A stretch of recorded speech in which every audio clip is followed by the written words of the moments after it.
โมตัสสะภะคะวะโตอะระหะโตสัมมาสัมพุทธัสสะนะโมตัสสะภะคะวะโตอะระหะโตสัมมาสัมพุทธัสสะนะโมตัสสะภะคะวะโตอะระหะโตสัมมาสัมพุทธัสสะพุทธังธัมมังสังฆังนะมัสสามิ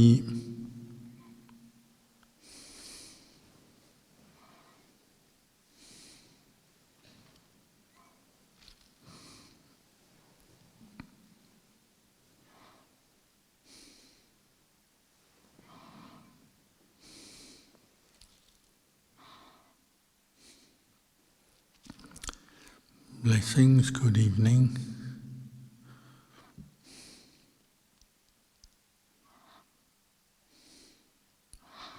They have a saying in northeast Thailand that a Gamatana monk who's afraid of tigers is not a Gamatana monk.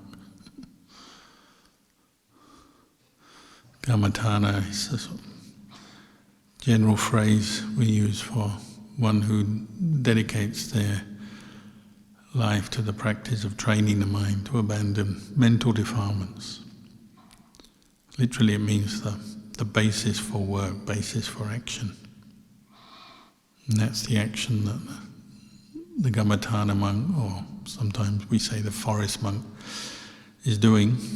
They're training to abandon mental defilements, greed, anger, delusion.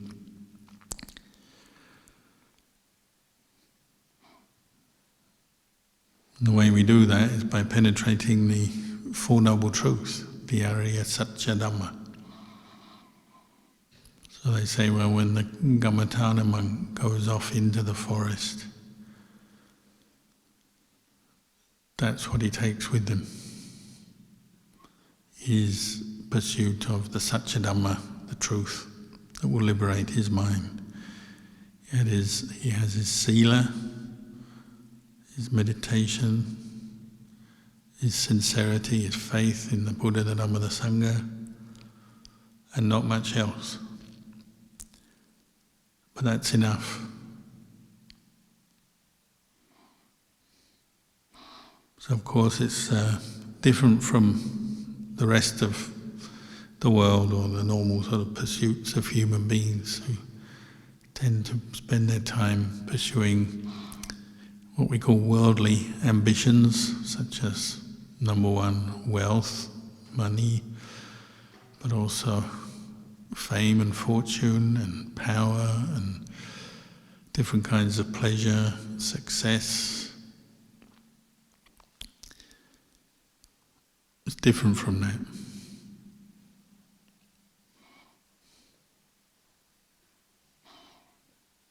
So of course when the new Gamatana monk goes off into the forest, they're not yet perhaps so well developed or well trained in their practice yet. So they face a problem because they have to deal with the untrained mind, but now in a place maybe where it's not so comfortable, not so convenient. So most people will face a little bit of fear, uncertainty, sometimes a lot, depending on the place. Obviously some forests are more placid and peaceful than others. In some places even just the weather is a cause for anxiety. Sometimes disease, loneliness, sometimes it's a reputation of a place being haunted by ghosts or demons, sometimes wild animals, and there's always something. And this is what brings up fear. Fear of uncertainty, fear of being left alone. Maybe one has an accident or gets ill and there's no one there to help, and so on. So the new monk, the young monk, usually young, not always, but the new monk or the inexperienced monk goes off, has to deal with a mind that's full of doubts, worries, concerns. That's why we do it. It's to train, to practice.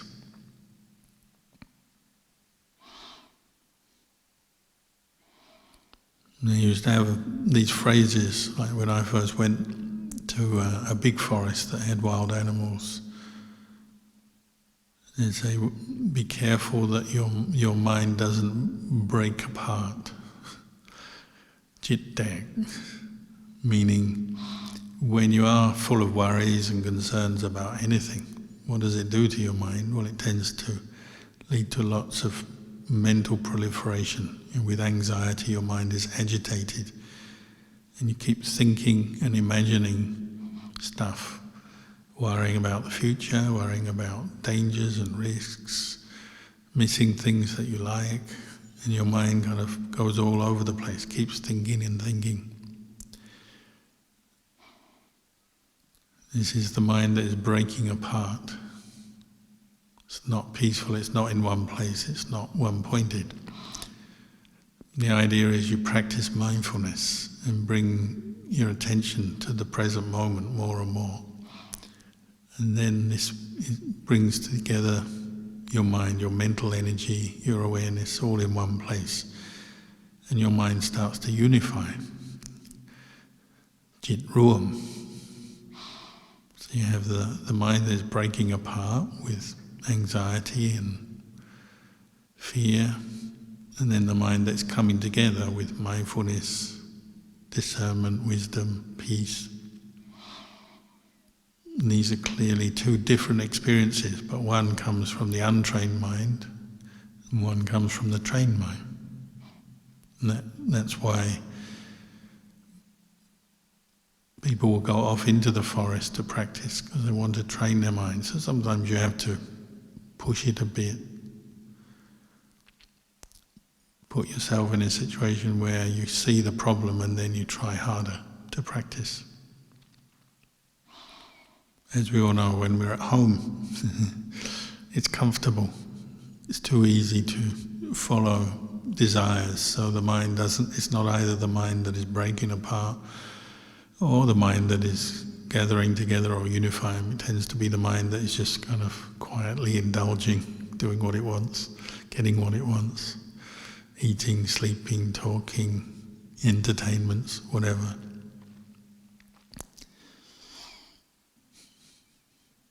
But when you go into the forest, then you start to peel away some of that, the habits of mind, the desires, and you see things more clearly, and you see the suffering that the mind can fall into. But also you can see the way out. When you start to gather your energy together, you suffer less.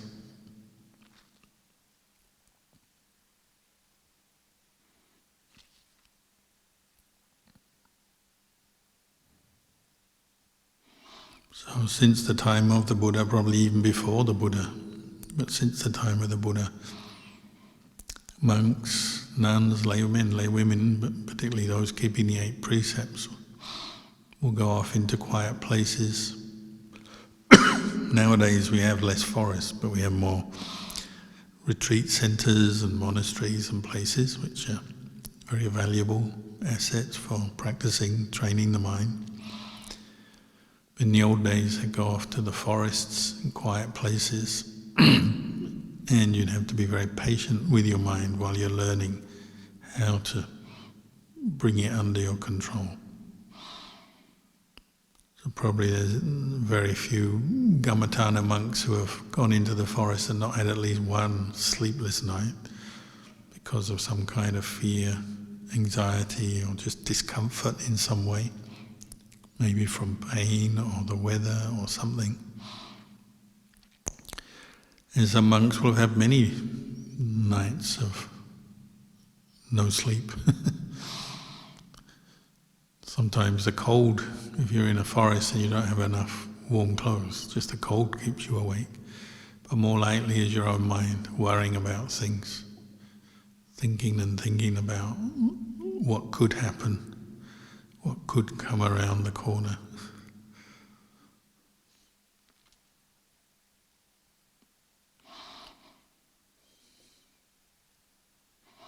But it forces you to look at your mind and investigate where's this coming from? Why does your mind become full of anxiety? What's the cause of that? And you see that it's fear of the unknown, because you don't know what's out in there in the dark. If you're in a forest, you don't have lights and people and buildings and things around, so it's all unknown. So you have the fear of the unknown, and then your mind likes to imagine things to fill in the gaps. So a shadow becomes a wild animal or a ghost or some kind of demon, maybe. There's the fear of danger from wild animals or people up to no good. And it's all based around attachment to the sense of self in your body, worried that you'll get harmed in some way or be disadvantaged in some way, hurt or just uncomfortable in some way. Maybe just concerns about health, concerns about personal comfort. This all weighs on the mind and makes you anxious. But you see it, you start to see. Maybe the most obvious ones are you see first, and you see the most obvious attachments and imagination that your mind throws up, and you might be able to see through that and realise, my mind loves to create fear and worry out of nothing. So Luang Por Phan, one of Ajahn Mun's disciples, who was considered to have a very powerful mind, full of samadhi, very strong samadhi, and he quite often went to places with a reputation for being haunted or having a lot of wild animals. So he once went to a cave in an area just over the border in Laos from Thailand, Pu Khao Kwai, Buffalo Mountain. He went with a novice and he stayed there deliberately because the lay people said, don't go there. The place is haunted and monks sometimes go there and never return. They said there's demons and ghosts there, and we don't want you to be hurt or disappear. He thought maybe the monks didn't return because they simply went another way, didn't come back back to the village where the people had said don't go there. There may be that kind of more logical reason for these things. But anyway, he thought, well, I'll give it a go. He even took a young novice with him, and they went up into the mountains and stayed there. And sure enough, the first night, there was a lot of noise in the trees. And there was these kind of dark figures with kind of big black wings kind of flying around, moving around. He thought, oh, the demons have come. That was his first thought, because the villagers had put the thought into his mind. So he was sitting there thinking, oh no, it's true. But he already had some samadhi, so his mind wasn't completely breaking apart. He managed to gather his energy together in one place, practiced Buddha, put his mind on his meditation object. When your mind goes into one-pointedness, even though you may have fear, you don't have a lot of proliferation. It's more just feeling then. The feeling of fear, the tension, the discomfort in your body, the tension in the mind from the fear, but there's not a lot of thinking because you have enough control not to let your mind proliferate. So after a while of this noise going on in the tops of the trees, he thought these demons were kind of flying around outside the cave. He built up enough courage and he went out to have a look and see what it was. It turned out that these were there's a large kind of flying squirrel called a bang, which you get in Thailand, which have kind of large wings, and they glide between trees, and because they're eating seeds and fruits in the trees, they're always breaking the leaves and the branches, moving around. A bit like the flying foxes you get in Australia and some places. So there was a normal explanation for it. They weren't demons, they're just three of them, three of these large squirrels that glide around. Sometimes they shriek, and they made a lot of noise. They were even throwing branches and things down as they were trying to eat stuff, and they'd throw them down on top of him. So at first he thought maybe the demon is trying to hurt him. But it was all very natural. It's a reasonable explanation for it all.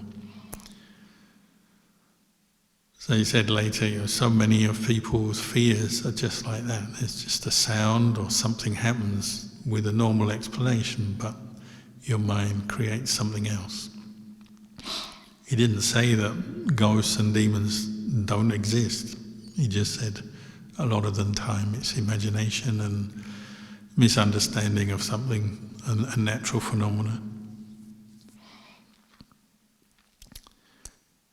So that's how he practiced. He said he had to go and see what it was, learn, teach his mind, so he wouldn't imagine so much and wouldn't get caught into the fear so much, and the fear went away after that. So many of the meditation monks get through their fears by facing up to them, actually putting themselves to the test, trying out, seeing what's going on, having a look, observing. Because they know if you just sit with the fear but you never really investigate, well, you may never get beyond it. There's many different kinds of fear we have. Fear of ghosts and demons is only one, but nevertheless it can be an important one because it will go right down into the core of your attachment to the sense of self in your body, your emotions. Some of our fears are more minor or trivial, just fears of discomfort, a bit of pain or hunger or tiredness. How often do we think, I can't meditate, I'll get tired, won't sleep enough, or won't get my rest, tomorrow there's something else happening. Sometimes we have fear of weather, or it's cold, or it's hot, or it's going to rain, or this or that, windy. Sometimes we have fear of other people. What will other people think of me? So many kinds of fear, anxiety we have as humans. But the way of Kammatthana is to look at what's going on, and to see the way through it is to gather your mental energy under your control. And that's what meditation or Kammatthana is. Training your mind in mindfulness on an object such as the breath, or reciting Buddha, or any of the other meditation objects. And making it firm, one-pointed. Then even if you do face something that's a little bit threatening or worrying, you've got your mind where you want, and you can contemplate what's going on. When you don't have much mindfulness, well, your mind just rushes away, doesn't it? It keeps thinking and thinking and thinking, which makes you very mentally and physically tired, and you don't learn very much, other than that you're suffering.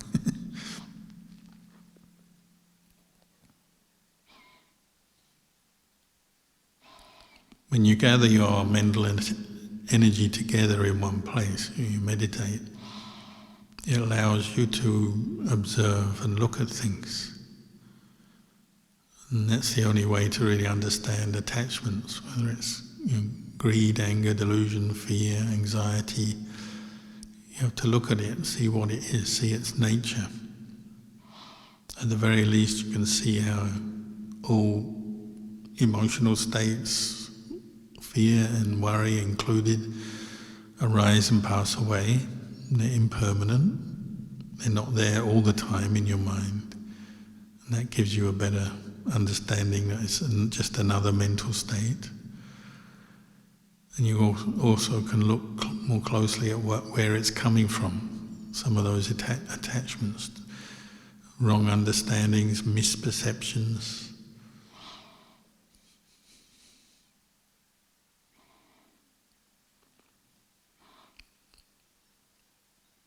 When I used to go out in the forest in Thailand where there was wild animals, I gradually overcame my fear and anxiety by thinking about how much suffering these animals had.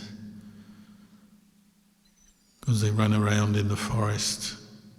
Sometimes the hunter becomes the hunted. You see animals that hunt other animals for their food, but they become the hunted by some bigger creature. So everything can be hunted by a human, even big things like elephants and tigers. When the situation goes against them, they become the hunted, and they have a miserable time of it. Even when they're hunting their prey, sometimes their prey will fight back and hurt them, and they don't always get the prey, don't always get a meal.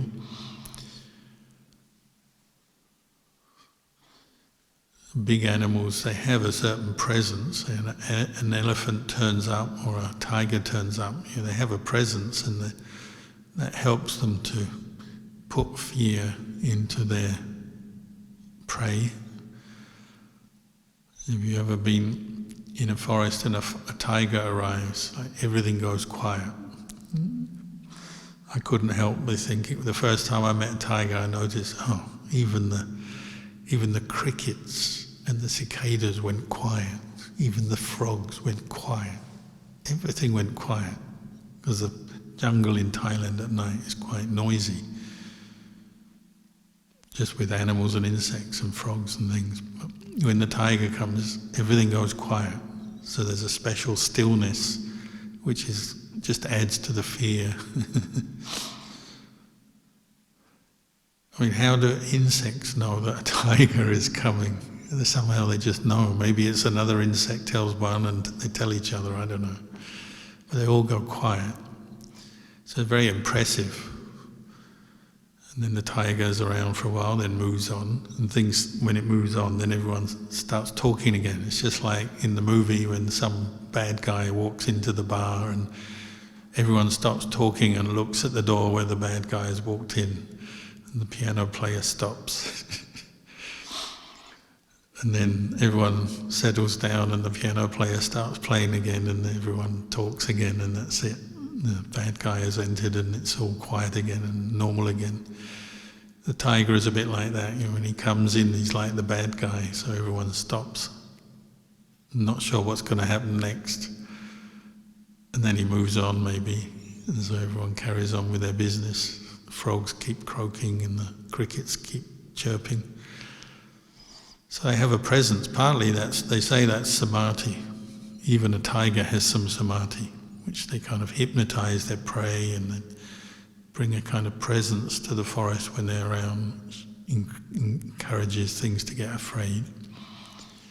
But as soon as you bring some wisdom, if you can establish mindfulness and reflect on it, and bring some wise reflection to the situation, you realize, well, this tiger is actually not very well off.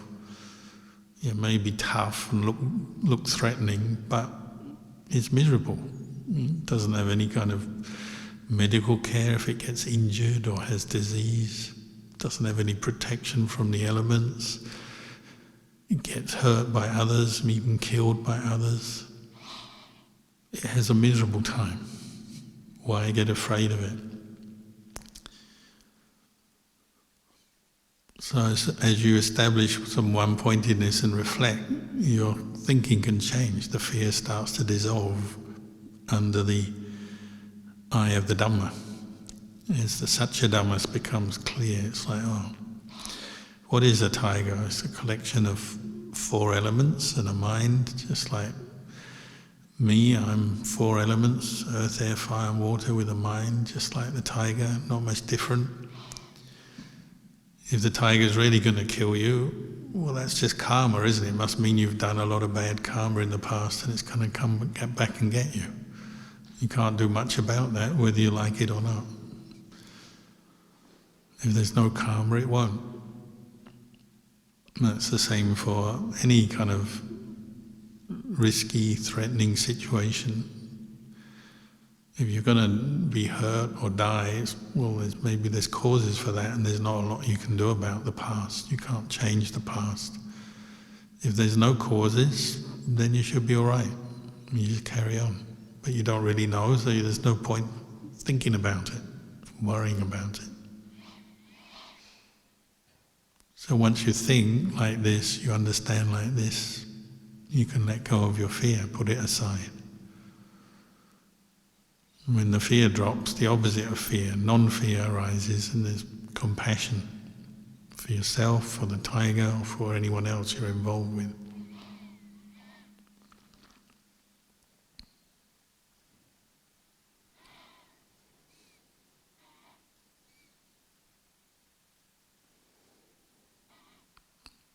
So teachers like Luang Por Fan became known for their very powerful metta, karuna, kindness and compassion, because they train their mind to be completely fearless.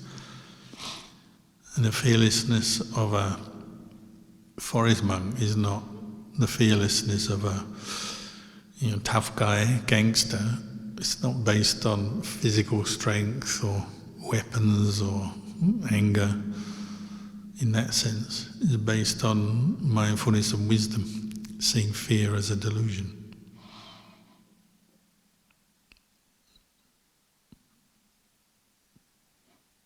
The wild animal, if there is one, or the ghost, if there is one, what can they do? They can't take away your determination to practice, to realize the truth.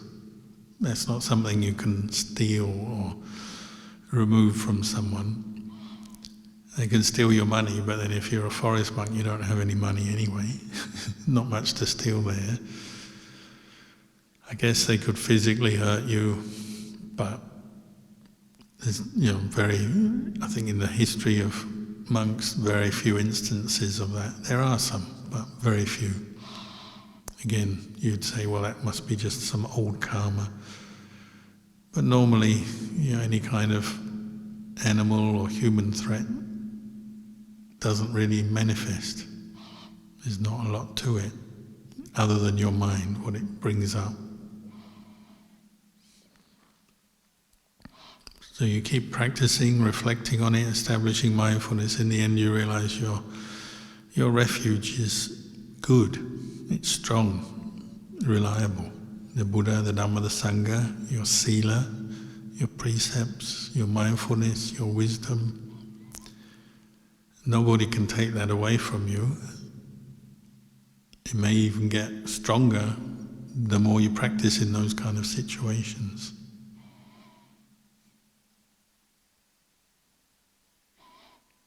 But you have to be willing to practice and go through some of those fears, because at first they block you, they stop you wanting to try. You won't want to meditate, you won't want to go to those places, you won't want to practice with your mind. If you have strong fear, maybe it'll stop you. You want to stay in a comfortable place, but that means you're always going to be limited.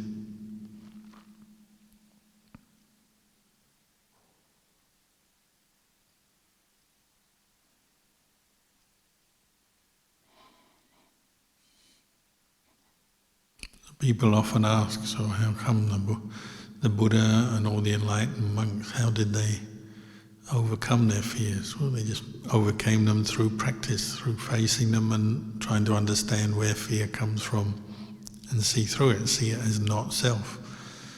It's impermanent, it's not self. Another one you notice, say you're in a forest, at night it's dark, so you're worried about animals or ghosts or something because it's dark. Why, when the sun comes up and it's light, does all the fear disappear? You're in the same place, same risk, If you have been in the forest, you know the wild animals can still come around in the daytime. The things that are dangerous are still around. It's just when it's light you can see more clearly, so your mind tends to get caught up with everything it can see and different activities that we do in the day. You tend to do things, you travel, you eat, you do things. So in the daytime all the fear disappears, so it's clearly not permanent. Occasionally you might have daytime fear, but mostly it's at night, isn't it? And you see that change. Darkness brings fear, light brings no fear. This fear is clearly a construction of your mind. Simple as that. Darkness can trigger it, light takes it away.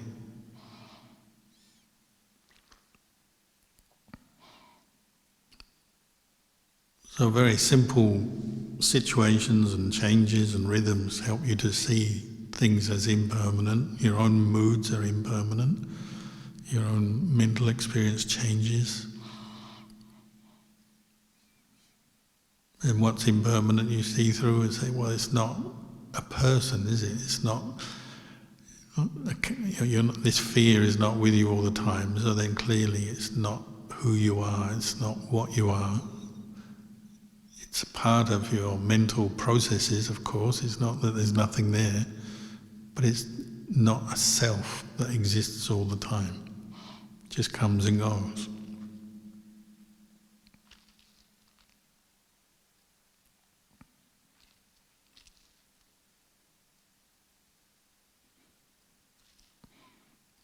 If you're patient enough, you're willing to endure when you do face anxiety, fears.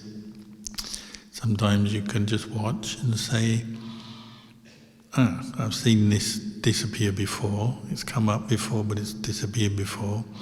I'll just sit here and wait, or I'll just do my walking and wait until it disappears.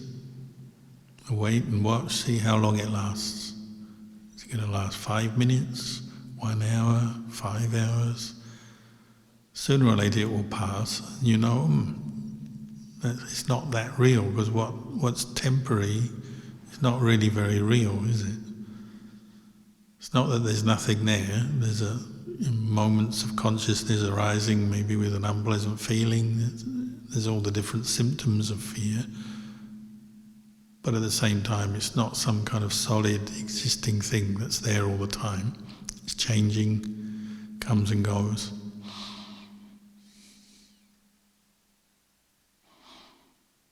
Even the tiger, you look at the tiger, once your mind calms down, or you look at the tiger, the life of a tiger, you think, this guy who used to seem so impressive, the tiger walks through the forest, everyone goes quiet, everyone respects the tiger, afraid of the tiger. Then you realize, but this tiger also is getting hunted and sometimes goes hungry. It's not that good after all. And then the aura of the tiger changes.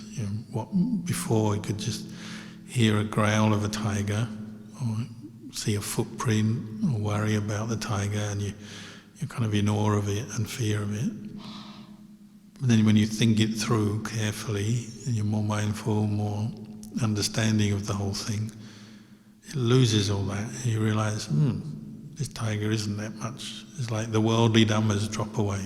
It's like, you could say it's a bit like, some powerful politician or someone who used to seem so powerful, but then they find them guilty of corruption or something or other, and they have to leave office and lose their reputation, lose all their power.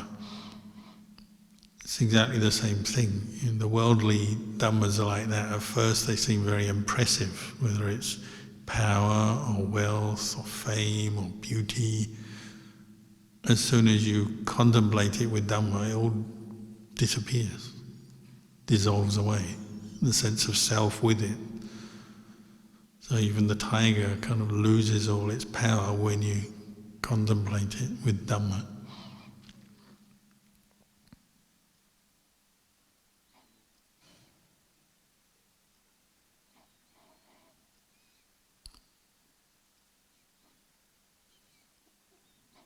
So dealing with fear, anxiety is not that there's nothing there. There is. These are genuine emotions, worries, things, concerns. But you have to look at them closely.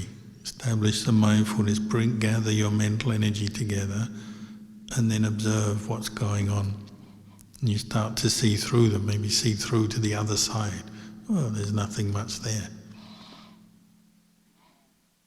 Then you can let them go beyond them.